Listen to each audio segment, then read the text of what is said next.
ช็คสภาพคนให้พร้อมและเช็ควันหมดอายุของประกันภัยทุกการขับขี่ชัดเช็คชัวร์ไปด้วยกันคปภ.คุ้มครองผู้ทำประกันภัยประกันภัยคุ้มครองคุณมาช่วยกันเฝ้าระวังไฟป่ามา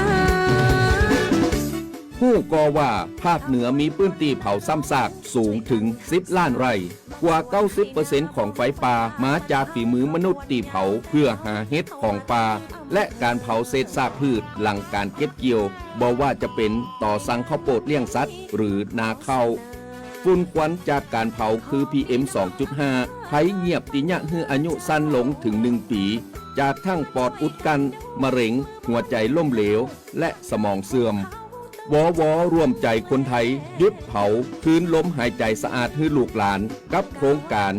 จัดนโยบายการเปลี่ยนแปลงการใช้ประโยชน์ที่ดินเพื่อบริหารจัดการ PM 2.5 สนับสนุนโดยวช.สำนักงานการวิจัยแห่งชาติช่วยกันรักษาบางส่วนให้นาบ่ฮื้อไฟป่ามันเข้าขบวนยาวแต่เราเข้ามาทั้งอำเภอ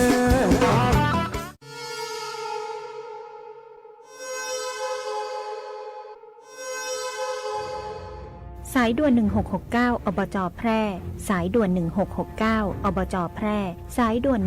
1669อบจ.แพร่โทรสายด่วน1669อบจ.แพร่จำให้ขึ้นใจนะคะเจ็บป่วยฉุกเฉินอุบัติเหตุรุนแรงในพื้นที่จังหวัดแพร่โทรสายด่วน1669ศูนย์รับแจ้งเหตุและสั่งการการแพทย์ฉุกเฉินอบจ.แพร่เราจะส่งต่อผู้ป่วยไปรักษาที่โรงพยาบาลที่อยู่ใกล้ที่สุดพร้อมให้บริการตลอด24 ชั่วโมงฟรีไม่มีค่าใช้จ่ายใช้ระบบดิจิทัลระบุตำแหน่งอย่างแม่นยำและวิดีโอคอลประเมินอาการแนะนำ CPR ช่วยเหลือชีวิตผู้ป่วยในทันทีโทรฟรีแต่อย่าโทรเล่นเพราะมีผู้ป่วยจำนวนมากที่รอคอยความช่วยเหลืออยู่สายด่วน1669ศูนย์รับแจ้งเหตุและสั่งการการแพทย์ฉุกเฉินอบจ.แพร่ด้วยความปรารถนาดีจากองค์การบริหารส่วนจังหวัดแพร่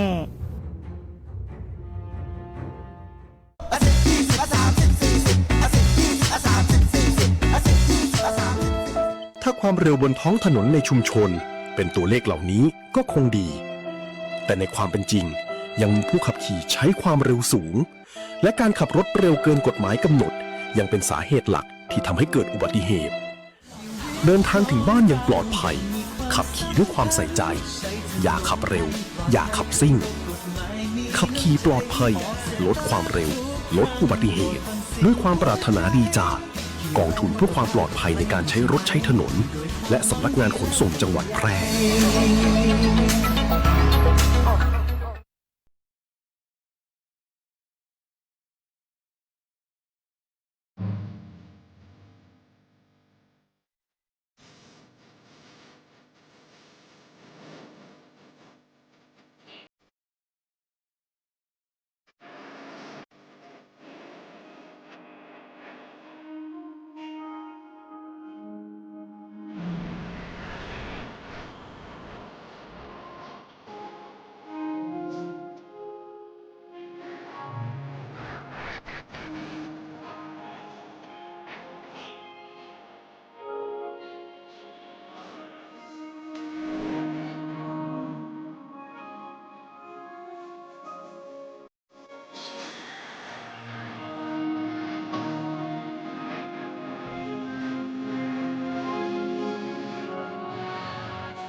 คุณกำลังฟัง สวทแพร่ FM 91 MHz ให้ความรู้คู่ความสุข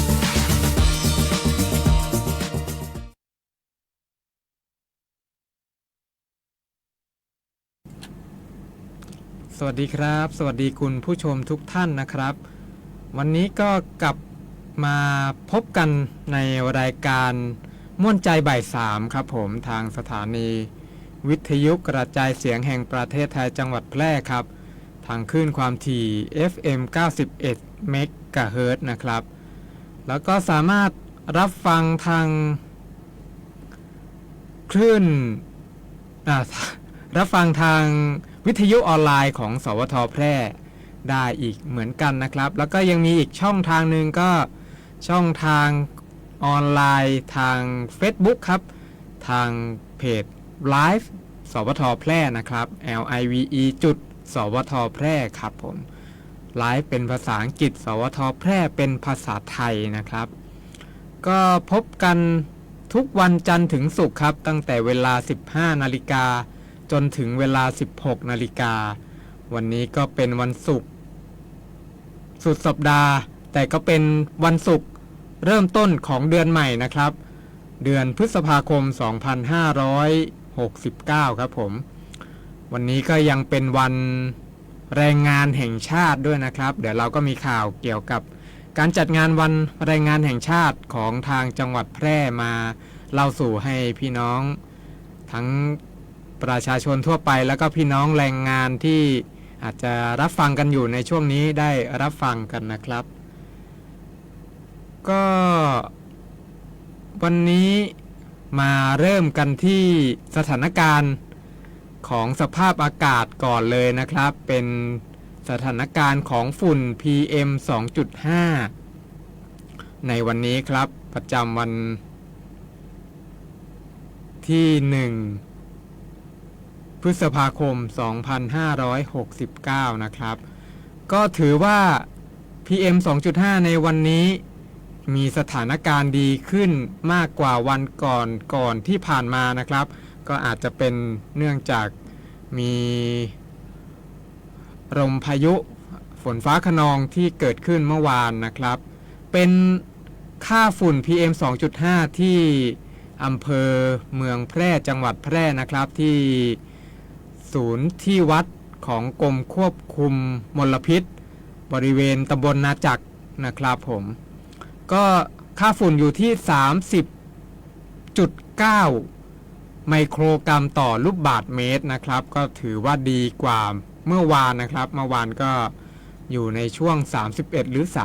32ไมโครกรัมต่อลูกบาศก์เมตรครับแต่ก็ยังเป็นค่าฝุ่นในระดับสีเหลืองนะครับก็ยังอยู่ในคุณภาพอากาศที่ยังต้องเฝ้าระวังนะครับก็ต้องขอให้ลดระยะเวลาทำกิจกรรมกลางแจ้งนะครับรวมถึงขอให้กลุ่มเสี่ยงผู้ที่มีสูงอายุนะครับผู้ที่สูงอายุผู้ที่ป่วยเป็นโรคความดันโลหิตสูงความดันเบาหวานและอื่นๆครับก็ขอให้สวมหน้ากากอนามัยครับเป็นไปได้ก็สวมหน้ากาก N95 นะครับและถ้าหากมีอาการผิดปกตินะครับก็ขอให้รีบไปพบแพทย์โดยด่วนนะครับเพื่อให้แพทย์ได้ทำการวินิจฉัยแล้วก็รักษาต่อไปครับก็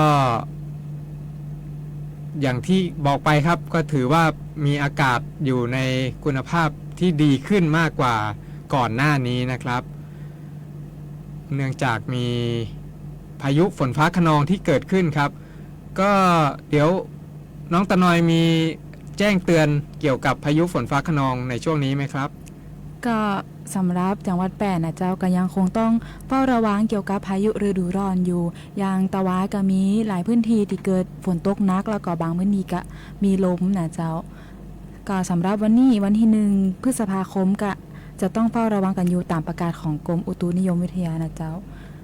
เพราะว่าบางพื้นที่อาจจะเกิดฝนฟ้าคะนองมีลมกระโชกแรงแล้วก็ลูกเห็บตกนะเจ้าก็ขอให้พี่น้องประชาชนตรวจสอบความแข็งแรงของบ้านเรือนแล้วก็บ่อยู่กลางแจ้งบ่อยู่ใต้ต้นไม้ใหญ่แล้วก็ ขับขี่ด้วยความระมัดระวังนะเจ้าการดูแลสุขภาพแล้วก็ติดตามข่าวสารเกี่ยวกับพายุฤดูร้อนแล้วก็เรื่องฝุ่น PM 2.5 ต่อไปด้วยนะเจ้าผมลืมสิ่งสำคัญไปอย่างหนึ่งครับเราทั้งสองนี่ลืมแนะนำตัวกันนะครับนี่ เปิดรายการมาก็จะบอกข่าวเล่าให้พี่น้องประชาชนให้รับทราบกันเลยวันนี้อยู่กับผมครับดีเจปลั๊กพรชัยเอี่ยมนุ้ยครับผมและน้องตาน้อยอาคาพรของชมพูเจ้าครับก็มารับใช้พี่น้องประชาชนในรายการม่วนใจบ่าย3ครับก็ต้องขอบคุณววนะครับสถาบันวิจัยวิทยาศาสตร์และเทคโนโลยีแห่งประเทศไทยที่เป็นห่วงด้านการบริหารจัดการเรื่องฝุ่น PM 2.5 นะครับก็ทางววเนี่ยโดยการสนับสนุนจากวชครับก็คือสำนักงานการวิจัยแห่งชาติครับผมก็ศึกษาข้อมูลต่างๆแนวทางการป้องกันการลดปัญหาฝุ่น PM 2.5 ทั้งการแนะนำการปลูกพืชผักให้เข้ากับการสร้างรายได้และก็ลดปัญหาฝุ่น PM นะครับก็คือการเพาะเห็ดป่าไมโครไลซานะครับแล้วก็เป็นเห็ดชนิดแบบเห็ดตับเต่าเห็ดระโงกเห็ดเพาะแล้วก็เห็ดไข่เหลืองนะครับรวมถึงการปลูกผักหวานป่าครับที่จะช่วยในการลดปัญหาฝุ่น PM 2.5 เพราะว่าเราปลูกเองนะครับไม่ต้องเข้าไปทำการเผาในพื้นที่ป่านะครับนอกจากนี้ก็ยังมีการนำเศษวัชพืชทางการเกษตรนะครับมาทำเป็นปุ๋ยครับเพื่อที่จะลดปัญหาการนำเศษวัชพืชเหล่านั้นไปเผาเพื่อที่จะทำลายเรานำกลับมาทำเป็นปุ๋ยหมักต่างๆเพื่อที่จะลดปัญหาฝุ่น PM เนี่ยแหละครับผมก็ต้องขอบคุณทางสถาบันวิจัยวิทยาศาสตร์และเทคโนโลยีแห่งประเทศไทยนะครับหรือววโดยการสนับสนุนจากสำนักงานการวิจัยแห่งชาติหรือวชไว้ตรงนี้ด้วยนะครับก็ในช่วงนี้นำคุณผู้ฟังไปพักฟังสิ่งที่น่าสนใจพร้อมกับเพลงเพราะๆก่อนเดี๋ยวกลับมาฟังเรื่องราวข่าวสารต่างๆนะครับไปฟังเพลงกันก่อนครับ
สถานีวิทยุกระจายเสียงแห่งประเทศไทย จังหวัดแพร่ 91 เมกะเฮิรตซ์ ให้ความรู้คู่ความสุข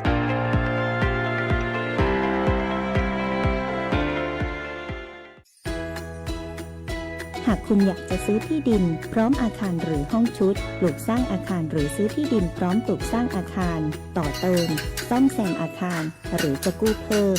ระยะเวลาในการผ่อนชำระไม่น้อยกว่า3ปีและไม่เกิน40ปีโดยอายุผู้กู้รวมกับระยะเวลาที่ขอกู้ต้องไม่เกิน70ปีอัตราดอกเบี้ยตามเงื่อนไขที่ธนาคารกำหนดสินเชื่อเพื่อที่อยู่อาศัยช่วยคุณได้สินเชื่อเพื่อที่อยู่อาศัยสินเชื่อสำหรับลูกค้าทั่วไปของธนาคารให้กู้ยืมเพื่อที่อยู่อาศัย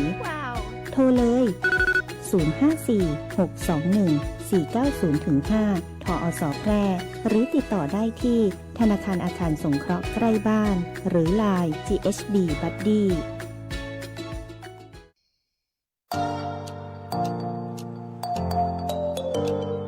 ถ้าคุณกำลังถามตัวเองว่าเรียนอะไรดีที่จบแล้วมีงานทำจริงเรียนอะไรที่ต่อยอดชีวิตได้ไกลกว่าห้องเรียนหยุดคิดไว้ตรงนี้เพราะคำตอบอยู่ที่วิทยาลัยอาชีวศึกษาแพร่ที่นี่เราไม่ได้สอนแค่ให้รู้แต่สอนให้ทำเป็นทำจริงและทำได้ในโลกอาชีพเปิดรับสมัครนักศึกษาใหม่ปีการศึกษา 2569 สำหรับผู้จบม. 3 ม. 6 และปวช. 3 ครบทุกสายที่ตลาดต้องการ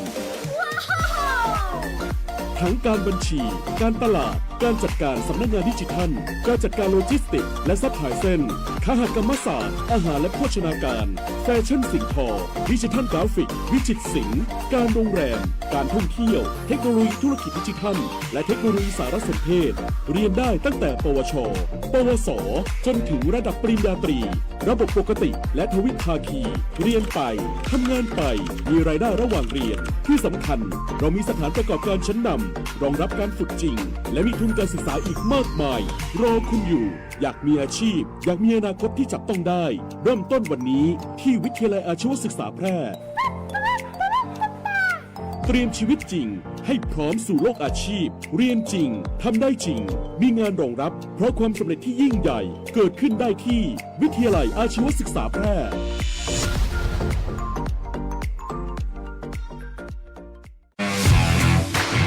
รัฐบาลไทยประกาศสงครามสแกมเมอร์รัฐบาลจึงได้ประกาศสงครามกับสแกมเมอร์ในฐานะที่สแกมเมอร์เป็นวาระแห่งชาติและในวันนี้ผมก็ได้ใช้โอกาสนี้มารายงานความคืบหน้าและเน้นย้ำถึงสิ่งที่เราต้องร่วมกันทำต่อไป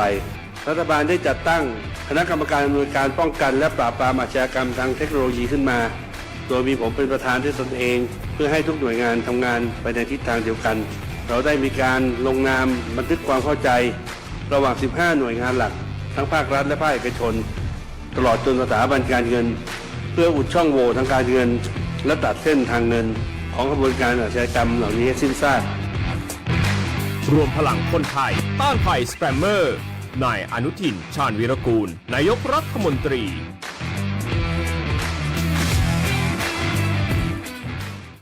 มาช่วยกันเฝ้าระวังไฟป่ามา ผู้ก่อว่าภาคเหนือมีพื้นที่เผาซ้ำซากสูงถึง10 ล้านไร่กว่า 90% ของไฟป่ามาจากฝีมือมนุษย์ตีเผาเพื่อหาเห็ดของป่าและการเผาเศษซากพืชหลังการเก็บเกี่ยวบ่ว่าจะเป็นต่อสั่งข้าวโพดเลี้ยงสัตว์หรือนาข้าวฝุ่นควันจากการเผาคือ PM 2.5 ภัยเงียบติญะฮืออายุสั้นลงถึง1 ปีจากทั้งปอดอุดกันมะเร็งหัวใจล้มเหลวและสมองเสื่อมวร่วมใจคนไทยหยุดเผาคืนลมหายใจสะอาดให้ลูกหลานกับโครงการการจัดนโยบายการเปลี่ยนแปลงการใช้ประโยชน์ที่ดินเพื่อบริหารจัดการ PM 2.5 สนับสนุนโดยวช.สำนักงานการวิจัยแห่งชาติช่วยกันรักษาบ้านสวนให้นาบ่ฮือไฟป่ามันเข้าขบวนยาวแต่เราเข้ามาทั้งอำเภอ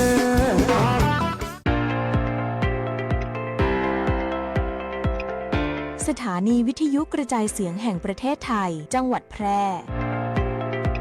91 เมกะเฮิรตซ์ ให้ความรู้คู่ความสุข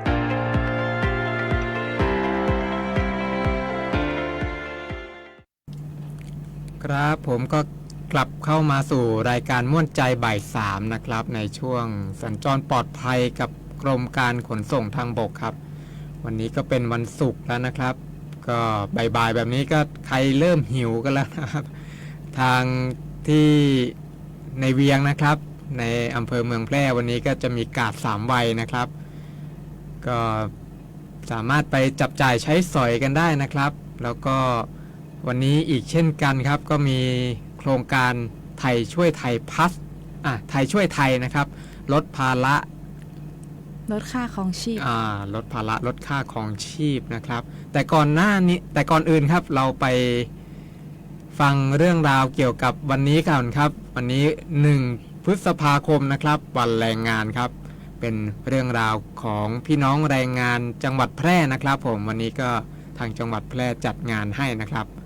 เป็นยังไงบ้างครับน้องกระต่อน้องกะวันที่1พฤษภาคม2569ที่ผ่านมาเวลา8 โมงถึงบ่าย 3ที่ผ่านมานะเจ้าที่อาคารโรงยิม 1,000 ตีนั่งสนามกีฬาองค์การบริหารส่วนจังหวัดแพร่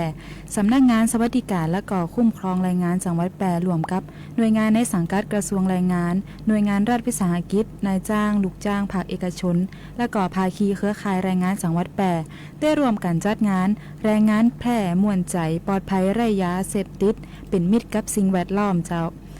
เนื่องในวันแรงงานแห่งชาติวันที่1พฤษภาคมเพื่อส่งเสริมคุณภาพชีวิตของแรงงานสร้างความสามัคคีและก็รณรงค์การทำงานอย่างปลอดภัยโดยมีนายสมชัยเลิศประสิทธิพันธ์ผู้ว่าราชการจังหวัดแพร่เป็นประธานในพิธีในการเปิดงานเจ้าซึ่งภายในงานก็จะมีกิจกรรมมากมายหลากหลายเลยนะเจ้าเช่นการประกวดขวัญใจแรงงานการแข่งขันกีฬาพื้นบ้านการแข่งขันฟุตซอลหน้าพิเศษต้านภัยยาเสพติดและเพื่อส่งเสริมสุขภาพและก็ความสามัคคีในกลุ่มแรงงานเจ้านอกจากนี้ยังมีการจำหน่ายสินค้าราคาประหยัดการให้บริการตัวสุขภาพฟรีเบื้องต้นและก็การจับรางวัลมอบรางวัลหมากไม้รวมถึงมีบูธนิทรรศการจากหน่วยงานภาครัฐและก็เอกชนเจ้ามาให้ความรู้ในด้านสิทธิแรงงานความปลอดภัยในการทำงานและก็การป้องกันยาเสพติดเจ้าแล้วก็ภายในงานเดียวกันยังมีการจัดงานไทยช่วยไทยลดภาระลดค่าครองชีพนำสินค้าจำเป็นในราคาประหยัดมาจำหน่ายเพื่อลดค่าครองชีพให้กับประชาชนพร้อมกับเปิดเยี่ยมชมรถพุ่มพวงหรือรถจำหน่ายสินค้าเคลื่อนที่ของกระทรวงพาณิชย์ตีนำสินค้าอุปโภคบริโภคมาจำหน่ายในราคาตีประหยัดแล้วก็เข้าถึงประชาชนในพื้นที่ต่างๆอย่างทั่วถึงนะเจ้าสำหรับไข่ตีไปบ่ทันโครงการไทยช่วยไทยในวันนี้ก็มีโครงการนี้ยังจัดอย่างต่อเนื่องนะเจ้าซึ่งสำนักงานพาณิชย์จังหวัดแพร่บอกว่าโครงการไทยช่วยไทยลดภาระลดค่าครองชีพสามารถพบกันได้ที่หน้าอำเภอนะเจ้าจังหวัดแพร่ขอเชิญชวนพี่น้องประชาชนอุดหนุนสินค้าคุณภาพดีในราคาประหยัดพบกันที่ว่าการอำเภอหรือว่าจุดที่อำเภอกำหนดทุกวันศุกร์หรือว่าตลอดเดือนพฤษภาคม2569เจ้าซึ่งจะเริ่มในวันศุกร์ที่1พฤษภาคม2569แล้วก็จะเปิดจำหน่ายทุกวันศุกร์ที่8 15 22แล้วก็29ของเดือนพฤษภาคมเจ้าจนกว่าสินค้าจะหมดหรือว่าอาจจะมีการเปลี่ยนแปลงสถานที่แล้วก็เวลาตามความเหมาะสมเจ้าก็เริ่มวันนี้แล้วนะครับเริ่มตั้งแต่วันที่1พฤษภาคมเนี่ยแหละครับก็คุณผู้ฟังคุณผู้ชมท่านไหนอยู่ใกล้อำเภออะไรอยู่ในพื้นที่ตรงไหนก็สามารถไปจับจ่ายใช้สอยได้นะครับเพื่อที่จะลดภาระของพวกเราครับในท่ามกลางสภาวะที่ข้าวของก็มีราคาที่สูงขึ้นนะครับจากเหตุปัจจัยหลายๆด้านครับทั้งภาวะสู้รบทางตะวันออกกลางนะครับที่น้ำมันก็มีราคาที่เพิ่มมากขึ้นนะครับก็เป็นโครงการดีๆของทางรัฐบาลครับที่เอามาช่วยพี่น้องประชาชนครับก็ย้ำอีกสักครั้งนะครับมีวันที่1วันที่8วันที่15วันที่22วันที่29นะครับในเดือนพฤษภาคมหรือจำง่ายๆครับก็ทุกศุกร์ของสุดสัปดาห์นี่แหละครับสำหรับวันนี้ของตัวในเมืองแพร่ก็จะไปจัดที่บริเวณ อาคาร 1,000 ที่นั่งนะครับที่สนามกีฬากลางสนามกีฬาองค์การบริหารส่วนจังหวัดแพร่ครับส่วนอำเภอต่างๆนะครับก็จะจัดกันที่บริเวณหน้าที่ว่าการอำเภอนะครับสามารถไปติดตามได้ครับก็อย่างเมื่อเช้านี้ก็มีสินค้าต่างๆมากมายเลยนะครับมีทั้งของที่เราใช้อยู่ประจำสินค้าอุปโภคบริโภคกะปิน้ำปลาซอสปรุงรสต่างๆครับแล้วก็ยังมีแชมพูยาสระผมมีอะไรอีกล่ะน้ำยาล้างจานนะครับมีให้เราเอามาเป็นของที่เราได้ใช้อยู่ทุกวันนะครับก็เป็นโครงการดีๆของทางรัฐบาลนะครับเราไปต่อกันที่ข่าวอันไหนต่อดีครับน้องไปในของขนส่งไหมคะจัดไปเลยครับ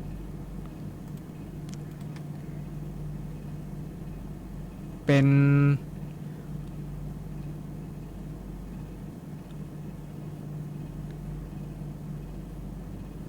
เรามาดูเรื่อง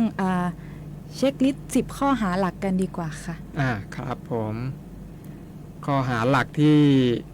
เราอาจจะทำผิดหรืออาจจะเผลอทำผิดอยู่เป็นประจำนะครับก็เป็นทางขนส่งออกมาประชาสัมพันธ์ให้เราได้รับทราบแล้วก็ถือว่าเป็นการเตือนกันก่อนนะครับในช่วงนี้สำหรับเช็คลิสต์10 ข้อหาหลักนะคะการประชาสัมพันธ์ก็จะมีการขับรถเร็วเกินกำหนดนะเจ้าการฝ่าฝืนไฟจราจรมีปรับสูงสุดบ่เกิน 4,000 บาทแล้วก็หักคะแนนใบขับขี่2คะแนนนะเจ้าแล้วก็การบ่หยุดให้คนข้ามถนนมีปรับสูงสุดบ่เกิน 4,000 บาทการใช้โทรศัพท์ขณะขับรถกับปรับสูงสุดบ่เกิน 4,000 บาทเหมือนกันการขับรถย้อนสอนปรับสูงสุดบ่เกิน 2,000 บาทการบ่สวมหมวกนิรภัยซึ่งอันนี้เป็นสิ่งที่จำเป็นมากเลยนะเจ้ากาทั้งคนขับแล้วก็คนซ้อนด้วยนะเจ้าปรับสูงสุดบ่เกิน 2,000 บาทการบ่คาดเข็มขัดนิรภัยขณะขับรถมีบทลงโทษกับทั้งคนขับแล้วก็ผู้โดยสารปรับสูงสุดบ่เกิน 2,000 บาทบ่พกใบอนุญาตขับรถนะเจ้าปรับบ่เกิน 1,000 บาทแล้วก็อาจมีโทษจำคุกบ่เกิน1 เดือนนะเจ้าขับรถขณะมึนเมาปรับ 5,000 บาทถึง 20,000 บาทหรือจำคุกบ่เกิน1 ปีหรือว่าทั้งจำทั้งปรับเลยนะเจ้าแล้วก็ขับรถโดยบ่คำนึงถึงความปลอดภัยปรับ 5,000 บาทถึง 20,000 บาทหรือจำคุกบ่เกิน1 ปีหรือว่าทั้งจำทั้งปรับเจ้าก็นี่แหละครับก็เป็นข้อมูลที่เรานำมาบอกกล่าวนะครับก็เพื่อที่ให้พี่น้องประชาชนได้สัญจรร่วมต้องเรียกว่าผู้ที่ร่วมใช้รถใช้ถนนนะครับก็ไม่ใช่แค่เราคนเดียวที่ใช้ถนนเพราะว่าถนนเนี่ยก็เป็นของส่วนรวมนะครับก็เพื่อความปลอดภัยเนี่ยแหละครับไม่ว่าจะการฝ่าฝืนสัญญาณไฟจราจรนะครับการขับรถเร็วเกินกำหนดที่สำคัญเลยนี่ไม่หยุดให้คนข้ามถนนนี่ก็เรียกว่าเป็นมารยาทของการขับรถอย่างหนึ่งนะครับก็ขอให้ทุกท่านขับรถโดยไม่ประมาทแล้วก็ทำตามกฎหมายจราจรนะครับเพื่อความปลอดภัยของทุกท่านนะครับในช่วงนี้เราไปพักฟังเพลงกันก่อนนะครับเดี๋ยวกลับมารับฟังข้อมูลต่างๆมีข่าวสารมากมายเลยครับที่จะมาฝากพี่น้องประชาชนนะครับต้องขอบคุณกรมการขนส่งทางบกนะครับแล้วก็โดยเฉพาะอย่างยิ่งก็คือสำนักงานขนส่งจังหวัดแพร่นะครับมีความห่วงใยพี่น้องประชาชนทุกคนในการใช้รถใช้ถนนนะครับไปฟังเพลงกันก่อนครับ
ถ้าเจ้าผ่านมาเห็นคลิปอยากบอก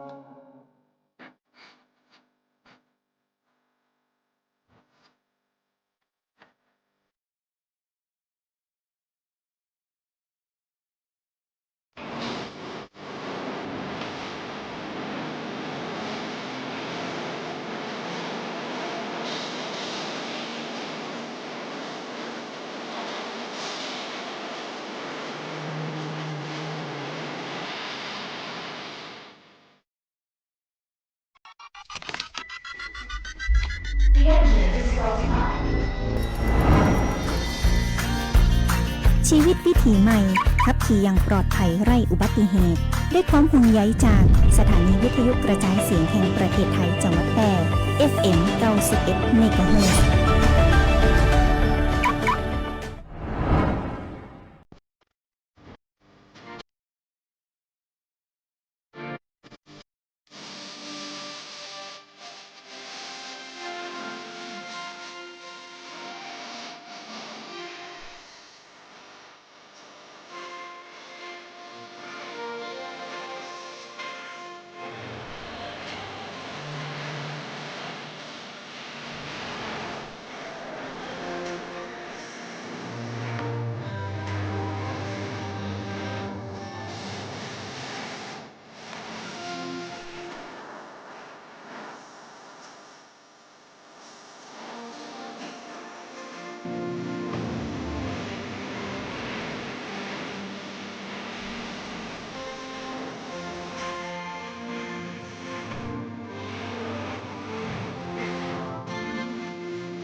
สถานีวิทยุกระจายเสียงแห่งประเทศไทย จังหวัดแพร่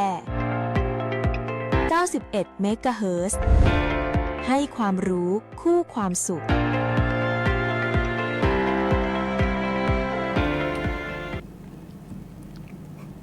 สวัสดีครั้งครับผมก็มาอยู่ในช่วงท้ายของรายการม่วนใจบ่าย3แล้วนะครับ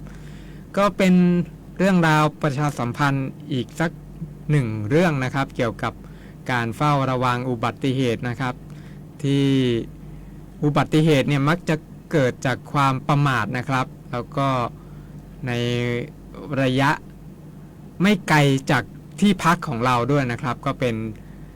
เดี๋ยวน้องตะนอยจะมาเล่าสู่กันฟังให้ คุณผู้ฟังคุณผู้ชมได้รับทราบนะครับ เป็นอย่างไรบ้างครับผม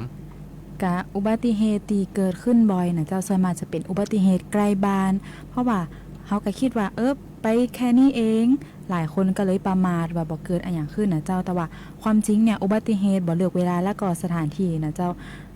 บางทีการประมาทแค่เสี้ยววิก็อาจจะนำไปสู่การบาดเจ็บรุนแรงหรือว่าการสูญเสียได้โดยเฉพาะผู้ขับขี่รถจักรยานยนต์ตีบ่สวมหมวกกันน็อกนะเจ้าความเสี่ยงต่อการบาดเจ็บที่ศีรษะจะเพิ่มขึ้นถึง 65% การสวมหมวกกันน็อกทุกครั้งแม้จะระยะทางสั้นก็สามารถช่วยลดความรุนแรงของอุบัติเหตุและก็ป้องกันศีรษะเพิ่มโอกาสในการรอดชีวิตได้นะเจ้าส่วนมากระยะทางในการเกิดอุบัติเหตุนะเจ้าก็จะเกิดในระยะ5กิโลเมตรใกล้บ้านเจ้าซึ่งก็เป็นการประมาทตีเขาก็บอกคิดว่าไปแค่นี้จะเกิดอุบัติเหตุนะเจ้าฉะนั้นก็ควรที่จะสวมหมวกกันน็อกเพราะว่าการสวมหมวกกันน็อกเนี่ยจะทำให้ป้องกันการสมองฟกช้ำแล้วก็ระบบประสาทเสียหัวแตกหรือว่ากะโหลกร้าวป้องกันการเป็นอัมพาตหรือว่าการเสียชีวิตได้ถึง 65% เลยนะเจ้าซึ่งควรจะสวมหมวกกันน็อกเต็มใบเปลี่ยนหมวกใหม่ทุก3 ปีหรือว่าเลือกใช้ใบที่มีมอก.แล้วก็ขับขี่ปลอดภัยบ่ขับขี่เร็วนะเจ้าขับขี่ตามกฎหมายกำหนดแค่นี้ก็จะลดความเสี่ยงในการเกิดอุบัติเหตุได้บอกว่าใกล้แค่ไหนก็ควรที่จะสวมหมวกกันน็อกแล้วก็ขับขี่ตามกฎจราจรทุกครั้งนะเจ้าก็เป็นเรื่องราวดีๆที่น้องตะนอยนำมาฝากคุณผู้ฟังนะครับก็มีข่าวประชาสัมพันธ์อีกสักข่าวครับผมก็คือในช่วงวันที่4ถึงวันที่14นะครับทางรถไฟโครงการทางรถไฟสายสายเด่นชัยแพร่เชียงรายเชียงของนะครับก็ประชาสัมพันธ์ข้อมูลออกมาว่าจะมีการปิดถนนเพื่อที่จะสร้างทางรถไฟยกระดับนะครับช่วงบริเวณหน้าศูนย์ Honda ของทางสูงเม่นนะครับในช่วงวันที่4ถึง14พฤษภาคมนะครับก็จะปิดฝั่งขาล่องที่จะไปเด่นชัยนะครับจากอำเภอเมืองแพร่ไปอำเภอเด่นชัยครับจะปิดฝั่งขาล่องนะครับก็ย้ำอีกครั้งหนึ่งช่วงวันที่4ถึงวันที่4พฤษภาคมครับแล้วก็ช่วงที่2นะครับก็ในวันที่17ถึงวันที่28พฤษภาคมก็จะปิดอีกฝั่งหนึ่งครับเป็นปิดในฝั่งขาขึ้นจากอำเภอสูงเม่นมายังอำเภอเมืองแพร่นะครับผมก็ในช่วงนี้ก็ขอให้พี่น้องประชาชนขี่รถระมัดระวังนะครับก็อย่าเพิ่งทำความเร็วในช่วงที่เขาให้ใช้มันจะมีเขาเรียกอะไรนะครับเป็นมีทางคู่ขนานออกมาให้ใช้นะครับก็คือขอให้พี่น้องประชาชนขับรถอย่างระมัดระวังครับดูสัญญาณไฟจราจรดูเครื่องหมายจราจรให้ดีนะครับเพื่อความปลอดภัยของตัวเราเองแล้วก็เพื่อนร่วมทางเพื่อนร่วมที่ใช้ถนนเดียวกันด้วยนะครับเป็นความปรารถนาดีจากสำนักงานขนส่งจังหวัดแพร่ครับผมมีอีกข่าวหนึ่งประชาสัมพันธ์กันในช่วงท้ายของรายการแล้วครับเกี่ยวกับโรคไข้หมูดิบครับผมก็เป็นการประชาสัมพันธ์จากโรงพยาบาลแพร่นะเจ้าเตือนภัยโรคไข้หมูดิบซึ่งโรงพยาบาลแพร่ขอความร่วมมือประชาชนงดกินหมูดิบแล้วก็ปรุงสุกทุกครั้งในตอนนี้สถานการณ์ของจังหวัดแพร่ข้อมูลหน้าวันที่25เมษายน2569พบผู้ติดเชื้อไข้หมูดิบแล้วจำนวน11รายแล้วก็เสียชีวิต1รายส่วนใหญ่อายุ 52-87 ปีมีประวัติในการกินหรือว่าสัมผัสหมูดิบนะเจ้าพฤติกรรมเสี่ยงที่ทำให้เกิดโรคไข้หมูดิบเนี่ยก็คือการกินลาบหมูดิบกินลูกแหนมจิ้นส้มเนื้อหมูปรุงบะซุกแล้วก็สัมผัสหมูดิบขณะตีมือมีแผลนะเจ้า อาการที่สามารถสังเกตได้แล้วก็ควรรีบไปพบแพทย์ก็คือ มีไข้สูง ปวดศีรษะคอแข็งคลื่นไส้อาเจียน เวียนศีรษะ หูอื้อหรือว่าหูดับเจ้าโรคไข้หมูดิบเนี่ยป้องกันได้ง่ายๆด้วยการกินหมูและก็เลือกหมูตีปรุงสุกเท่านั้นแยกของดิบแล้วก็ของสุกเช่นเขียงภาชนะภาชนะคนละชุดในการประกอบอาหารล้างมือให้สะอาดแล้วก็ปรุงอาหารให้สุกหากมือมีแผลควรสวมถุงมือแล้วก็หลีกเลี่ยงการสัมผัสหมูดิบหากมีอาการหลังรับประทานหรือว่าสัมผัสหมูดิบให้พบแพทย์ทันทีนะเจ้าแล้วก็ย้ำเตือนของเรื่องการกินสุกสะอาดปลอดภัยทุกครั้งนะเจ้าก็เป็นความห่วงใยจากโรงพยาบาลแพร่มาประชาสัมพันธ์ในเรื่องไข้หมูดิบที่กำลังเป็นสถานการณ์ที่เกิดขึ้นในจังหวัดแพร่ขณะนี้เจ้าเยี่ยมไปเลยครับ มีเรื่องราวข่าวสารต่างๆก็มาเล่าสู่ให้พี่น้องประชาชนได้รับทราบนะครับในรายการม่วนใจบ่าย3ครับก็อย่างที่กล่าวไปครับก็เป็นช่วงสุดท้ายแล้วครับสำหรับวันนี้ผมดีเจปลั๊กพรชัยเอี่ยมนุ้ยครับกับน้องตาน้อยอัครพรขวางชมพูค่ะครับผมก็ขออนุญาตลาไปก่อนสำหรับวันนี้แล้วนะครับพบกันสัปดาห์หน้าครับผมอาจจะเป็นวันจันทร์หรือวันอังคารนะครับซึ่งวันจันทร์ก็เป็นวันหยุดนักขัตฤกษ์นะครับก็3วันนี้ก็เป็นวันหยุดยาวขอให้ทุกท่านถ้าออกไปเที่ยวที่ไหนก็ขอให้เดินทางโดยสวัสดิภาพขับรถอย่างไม่ประมาทนะครับผมสำหรับวันนี้โชคดีมีความสุขทุกท่านครับทีมงานสวทแพร่พวกเรา2คนขออนุญาตลาไปก่อนแล้วครับสวัสดีครับสวัสดีค่ะ